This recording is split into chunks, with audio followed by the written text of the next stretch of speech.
Olá, irmãos e irmãs bandistas de caminhada, sejam todos bem-vindos mais uma vez a esse canal, Luz e Lei Divina, Seluz.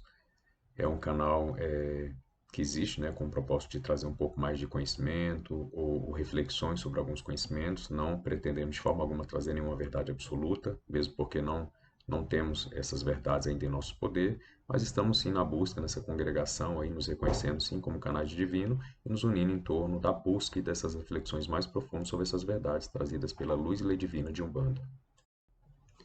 Antes de começarmos de fato, esse nosso vídeo de hoje, o nono vídeo, vamos fazer aquele apanhado geral, que é base aí da gente também reafirmando o que a gente já tem tido contato, esses conhecimentos que a gente tem trazido e também fazendo uma breve revisão.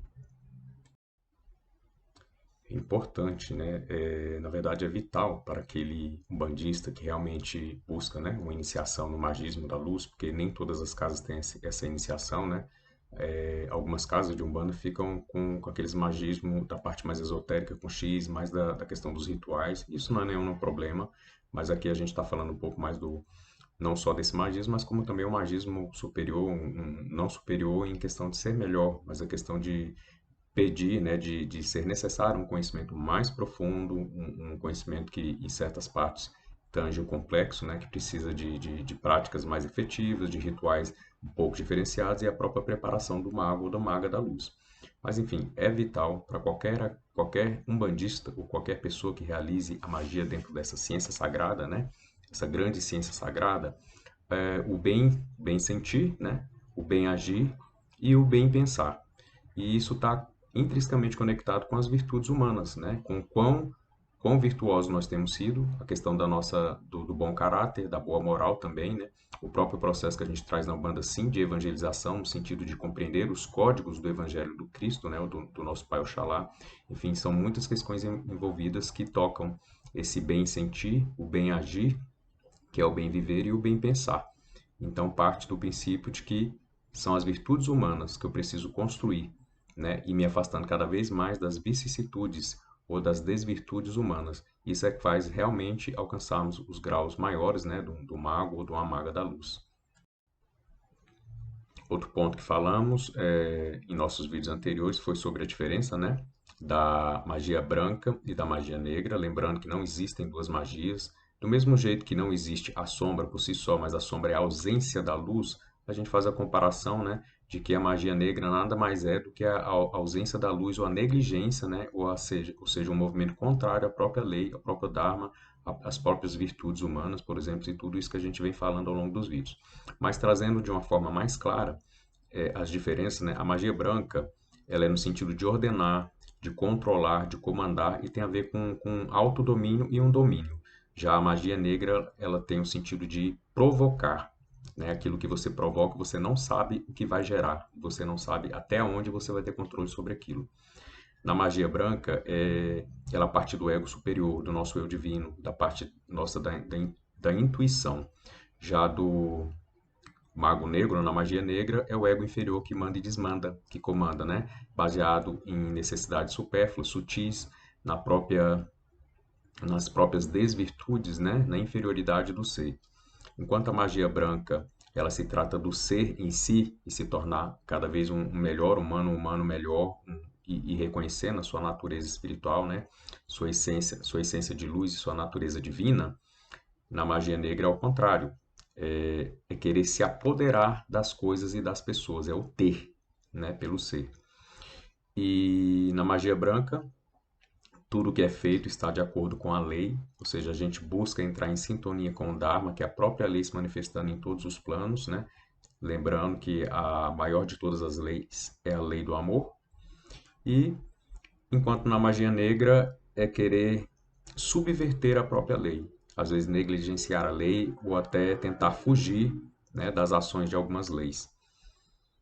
A magia branca tem a ver com estar em Dharma, como eu já citei, ou seja, você ser poderoso, é o poder bem exercido, e já na magia negra seria você ter poder pelo poder, ou seja, você ter o poder sem responsabilidade e sem o exercício benéfico desse poder.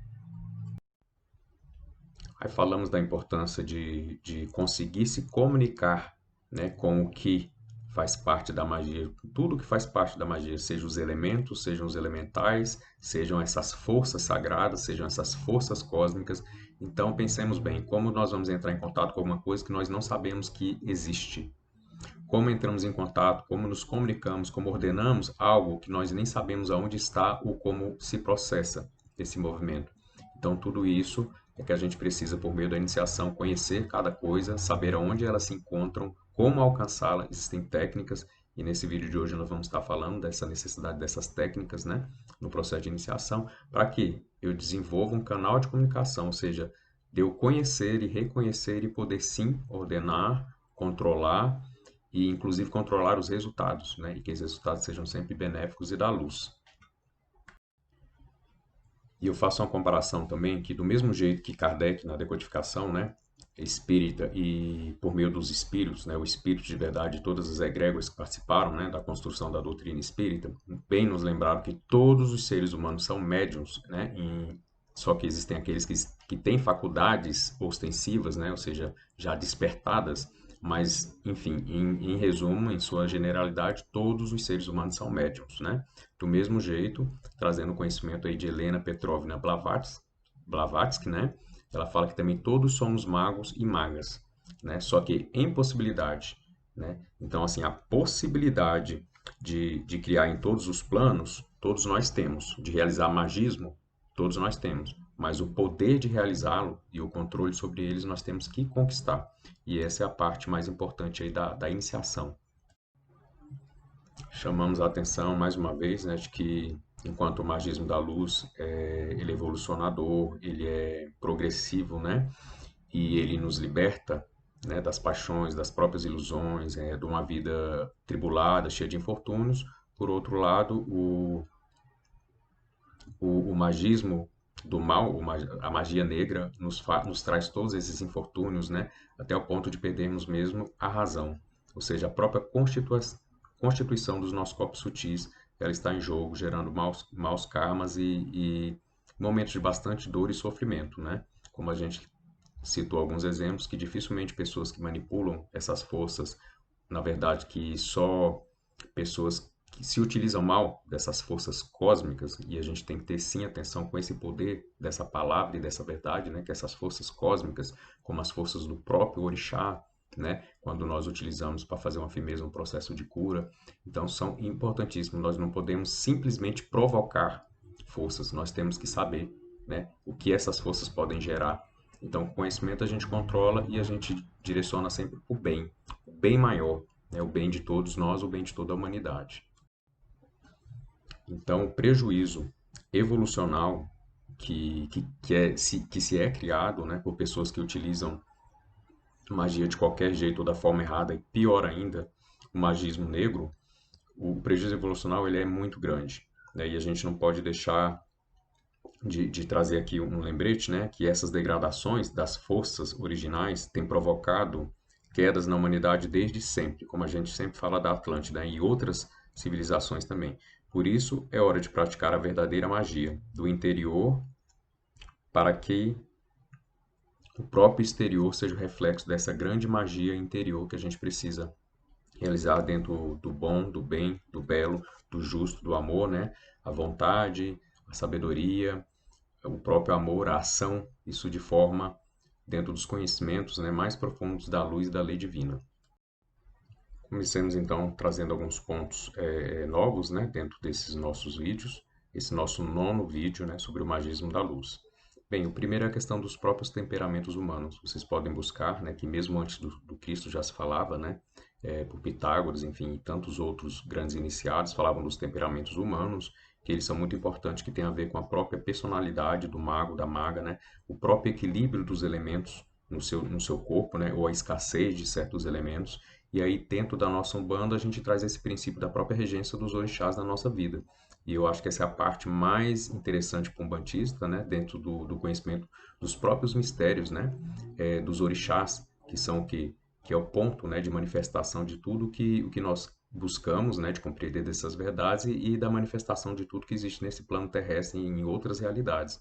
Então, por meio da compreensão desses mistérios dos orixás, que tem tudo a ver, sim, com a personalidade, né? E a gente fala-se muito na Umbanda dos arquétipos, e a gente precisa entender melhor esses arquétipos e muito mais ainda os mitos, né? Ou seja, desmitificar e desmistificar, porque existe muita história mal contada, existe muita coisa mal compreendida dentro desses mistérios dos orixás, dentro das mitologias, né? Dos orixás, e isso é ponto de grande confusão para as próprias vivências e conhecimento mais profundo, principalmente no que se tange à grande ciência sagrada, o magismo da luz na Umbanda. Então, é preciso sim a gente conhecer esses temperamentos humanos, essas personalidades, os arquétipos, essas energias que vibram, né, em nossas coroas, em nossos chakras, que são os orixás, essas emanações da divindade. Precisamos compreender esses mistérios, o próprio equilíbrio dos elementais do nosso corpo. Tudo isso é ponto de início, né? Aliás, não diria de início, mas isso é ponto importante, né, de estudo e de exercício na prática nas práticas, né, que são rotineiras dentro da iniciação, dos processos de iniciação da Umbanda como luz, lei divino. E é importante a gente compreender que por mais que o mago esteja tentando empreender o magismo da luz, que se ele estiver com esse desequilíbrio energético, com esse desequilíbrio dos elementais no seu próprio corpo, o desequilíbrio na sua própria vida, nas suas materializações, nos seus pensamentos, na sua força mental, na sua própria força moral, então tudo isso vai projetar não o magismo da luz, mas o magismo, no máximo, não chega a ser talvez um magismo negro, mas pode prejudicar o próprio médium, né, no sentido de que não vale, né, não basta apenas a boa intenção, né, como a gente sempre relembra, a Umbanda tem fundamento, e o magismo da luz como uma ciência, uma grande ciência sagrada, ela precisa sim de conhecimentos sérios, com responsabilidade, com profundidade, e para isso nada mais justo do que disciplina, o próprio processo de compromisso, né, com o conhecimento e os exercícios que vão se dando paulatinamente, gradualmente, né, de forma a gente compreender e a praticar cada vez com mais perfeição. Então, nós chegamos à conclusão que mesmo que a pessoa não tenha uma má intenção, não esteja fazendo ali um magismo negro, se ela não tiver condição, ela não vai poder ordenar, ela não vai poder harmonizar aquelas forças, aquelas energias, aqueles elementais, ela não vai poder trabalhar com forças harmoniosas, porque ela não está em condição, por mais que ela queira e por mais que ela tente. Do outro modo, o magismo negro, né? A gente poderia falar que exatamente o sentido é totalmente contrário, que é de simplesmente provocar forças que não se conhecem, também de interferir nessas forças, né? Mas não no sentido de equilibrar, mas exatamente de manter um desequilíbrio ou de provocar um desequilíbrio, né? Seja nas forças naturais ou seja até nas próprias manifestações do nosso mundo diário. Vamos trazer então agora o âmbito um pouco mais prático, né? Do magismo mais prático, mesmo que incipiente, só para ilustrar um pouco essa relação do mago, da maga e dessa manifestação, né? Dessa movimentação dessa ciência sagrada que esse mago está realizando. Mas a gente tem que compreender, por exemplo, ao fazer, vamos pegar o exemplo já utilizado mesmo de uma oferenda, ou neste caso aqui de um banho de erva, né? Quando a gente faz todos aqueles ritos para pedir licença e colher, né, as ervas e entrar em contato com a parte etérica, depois com a parte mais sutil daquela planta, que é o que dá origem a ela, né? A gente poderia chamar que é como se fosse não só a aura da planta, né, mas o que dá origem ao seu nascimento no plano material. Então existe essa origem, é nessa origem que a gente precisa atuar. Então, dentro desse sentido, a gente, dentro dessa iniciação do magismo da luz, a gente precisa primeiro compreender e entender, né, saber o que era o contemplar. E no segundo momento, depois de compreendido ou apreendido o que é contemplar, aprender a contemplar. Como fazer isso? Como contemplar? Porque o contemplar é, não é simplesmente ficar olhando, vai muito além disso. Na iniciação a gente aprende a fazer isso e o sentido esotérico com isso do contemplar, que tem a ver com você criar uma imagem cada vez mais fidedigna daquela verdade dentro de si mesmo, até que você se torne um com essa coisa e assim possa inclusive comandá-la. Isso nos lembra inclusive dessa questão do magismo interno, que é por meio da alquimia interna, do magismo interno, que eu vou ter maior poder sobre os elementos externos, sobre o magismo externo inclusive. Também, por outro lado, não podemos ignorar que, de certa forma, o magismo externo, por exemplo, essas ritualísticas que nós utilizamos na Umbanda, não deixam de ser formas para nos ensinar, ou seja, facilitar a nossa compreensão do próprio magismo interno que nós precisamos realizar. Então, assim, é um caminho de duas vias, né? Mas nós precisamos buscar compreender nesse sentido. Estou trabalhando com as ervas. Qual a assinatura dessa erva? Qual a frequência em que ela vibra? E quando a gente fala em frequência, a gente fala em cor, a gente fala em atributos, a gente fala em forças específicas da natureza, né? Ou subníveis dessas forças. Então, a gente aprende a fazer essa leitura dessa assinatura, né? Da erva, da planta, da aura, daquela energia, da cor, enfim, todo aquele magismo externo que a gente fala, símbolos, números, sons, né? E por meio disso é que eu consigo entrar, né, em sintonia cada vez mais profundo com essa força, com essa energia, com essa verdade. E isso passa por esse processo de contemplação, que não é nada do que normalmente se pensa, apenas de ficar olhando e contemplando. É um processo muito mais profundo quando a gente se trata da contemplação no processo iniciático do magismo da luz. Inclusive, nesse processo da contemplação, que apesar de parecer simples, não é tão simples assim, a sua compreensão mais profunda, isso toca o próprio princípio da similitude e que é muito utilizado na homeopatia, inclusive, que nós cremos, inclusive, que a homeopatia é a verdadeira cura, né? Porque enquanto a alopatia ela trata dos efeitos, ela não vai na origem, na causa da doença ou do desequilíbrio, da desarmonia, a homeopatia sim vai na causa, e essa é a verdadeira cura que nós devemos buscar. Então, o princípio da magia também tem esse princípio do similium, né? Da similitude, tão praticado e estudado e projetado, né, pela homeopatia. Por outro lado, tem um outro princípio também, que é o princípio do contraste, também utilizado nesse processo iniciático, que é exatamente para que a gente consiga compreender e absorver a diferença entre determinadas assinaturas, entre determinadas frequências, entre determinadas cores, mesmo quando essas cores são muito parecidas, né? Lembrando que dentro dos prismas, das matizes das cores, de um ponto de mudança de uma cor para outra existe, né, aquele intervalo que ele é muito uníssono, né, que dificulta a nossa compreensão, a nossa apreensão. Né? Então, dentro desse princípio do contraste, isso facilita a compreensão do mago, da maga da luz, para lidar com determinadas energias e forças, né? Inclusive no sentido também de que existem elementos que, exatamente devido aos seus contrastes entre eles, não devem ser utilizados para determinados tipos de magismos ou em alguns momentos. Enfim, para encerrarmos esse vídeo de hoje, esse nono vídeo, eu peço licença aos irmãos para fazer uma breve leitura de alguns conceitos sobre magismo e trazer mais algumas breves explanações, né, explicações e reflexões. É o seguinte, a magia, segundo os seus adeptos, é muitas vezes descrita como uma ciência que estuda todos os aspectos latentes do ser humano e das manifestações da natureza. É o que a gente sempre fala, a parte da ciência oculta, né? A ciência sagrada que ainda está oculta, ou seja, a gente precisa saber que existem alguns aspectos latentes, não só no ser humano, como nas próprias manifestações da natureza, e poder utilizar, né? Ou seja, entrar em contato e agir sobre esses princípios. Dando continuidade, né, trata-se assim de uma forma de encarar a vida sob um aspecto mais elevado e espiritual, ou seja, o propósito do verdadeiro magismo da luz, que é o magismo da luz, é o plano espiritual. Por quê? É onde a verdade, onde as coisas vão se eternizar ao longo da sua cadeia evolutiva. Então, tudo que está aqui é precário, é transitório no mundo material, nada mais são do que possibilidades e oportunidades de, de aprimoramento e até de aprendizado, né? Mas enfim, que a magia da luz, o magismo da luz, ele tem um foco para cima, que é o próprio processo de cristificação, de verticalização, de iluminação do ser, desde a sua essência de luz à sua natureza divina.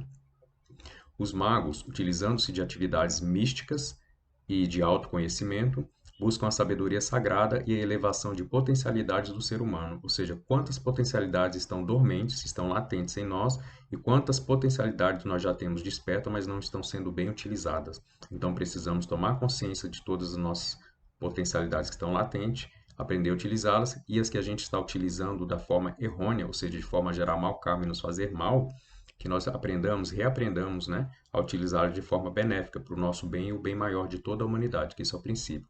Lembrando que quando a gente fala da atividade mística, nada tem a ver com mistificação, são dois conceitos completamente diferentes. O místico toca o extrafísico, o metafísico, o transcendental, o próprio processo de busca espiritual, enquanto a mistificação é a deturpação desses processos, desses caminhos. A magia é também a ciência de simpatia e similaridade mútua. Foi o que a gente falou. Um dos princípios do magismo da luz é a similitude, né? Utilizada pelos homeopatas, pela própria homeopatia. A ciência da comunicação direta com as forças sobrenaturais. Mal nos comunicamos entre nós, seres humanos. Precisamos sim compreender essas forças, todas essas energias, as próprias emanações da divindade, né? São as vibrações como os nossos orixás, para o quê? Para poder sim entrar numa comunicação mais direta com essas forças. E um conhecimento também muito prático, o magismo da luz tem, né? É um conhecimento muito prático dos mistérios ocultos da natureza. A prática da magia requer o aprendizado pelo iniciado de diversas técnicas de autocontrole mental, rituais como o da consagração, a utilização de instrumentos e elementos com consciência e com sabedoria e com conhecimento, e a projeção e manipulação das energias, lembrando que a gente trabalha com muitas energias cósmicas, né? Vamos falar novamente dos nossos orixás, e também utilizando símbolos de poder, dentre outros, ou seja, é muito grandiosa não só a potencialidade, né, do mago, da maga da luz, como também a necessidade de compreender tudo, né, as forças, as leis que movimentam, que regem esses planos e como bem utilizá-las. E se a gente fosse falar de um código de ética, né, para o magismo da luz, ou seja, como eu saber se é magismo da luz, como eu ter mais informações éticas, no sentido ético da prática da magia da luz na Umbanda, são os próprios princípios da Umbanda, né? Então, a parte ética, a base, o princípio básico de ético de realização do magismo da Umbanda são os próprios princípios da Umbanda, os fundamentos da Umbanda. Nós temos vídeo, já repetimos isso aqui algumas vezes, busquem um vídeo, né, sobre os fundamentos da Umbanda, busquem também a Carta Magna de Umbanda, muitos umbandistas nem sabem da existência dessa carta, é importante, mas isso é o que vai reger o próprio magismo, né, da Umbanda como luz e lei divina. Para finalizarmos esse nosso nono vídeo, né, vamos ter em mente, então, irmãos, que a iniciação no magismo da luz requer conhecimento profundos e práticos dos mistérios ocultos do ser e da natureza, bem como a própria transformação do ser e da natureza à sua volta, no sentido mais iluminativo e amoroso que isso pode ter. Então, é um processo sério que requer fundamento, como a gente está insistindo em trazer, né, a trazer essa reflexão, exatamente para que não tenhamos nenhum tipo de prejuízo na nossa caminhada, seja física, em nossa vida física, né, nas materializações do nosso destino aqui no plano físico, nem muito menos os prejuízos, né, no nosso campo espiritual, que são ainda mais graves. Haja vista, né, quantos de nós temos perdido o nosso tempo, investido o nosso tempo para fazer coisas sem conhecimento, ou seja, provocando forças que nós não conhecemos, durante um breve período, inclusive, da nossa existência, da nossa vida, para depois passarmos grandes períodos e por várias reencarnações tentando resolver os prejuízos que geramos, né, às nossas próprias existências por compromissos kármicos gerados, às vezes, a um outro irmão, às vezes, à própria humanidade, aos seres, né, às criaturas, os animais, à própria natureza. Então, que realmente busquemos compreender e praticar tão somente o magismo da luz. E que se for para ser um mago, uma maga da luz, seja por um processo iniciático sempre baseado, né, no bom, no bem, no belo, no justo, no bem agir, no bem viver, no bem saber, no bem pensar, na boa vontade, na ação e na sabedoria acima de tudo. Terminamos aqui esse nono vídeo.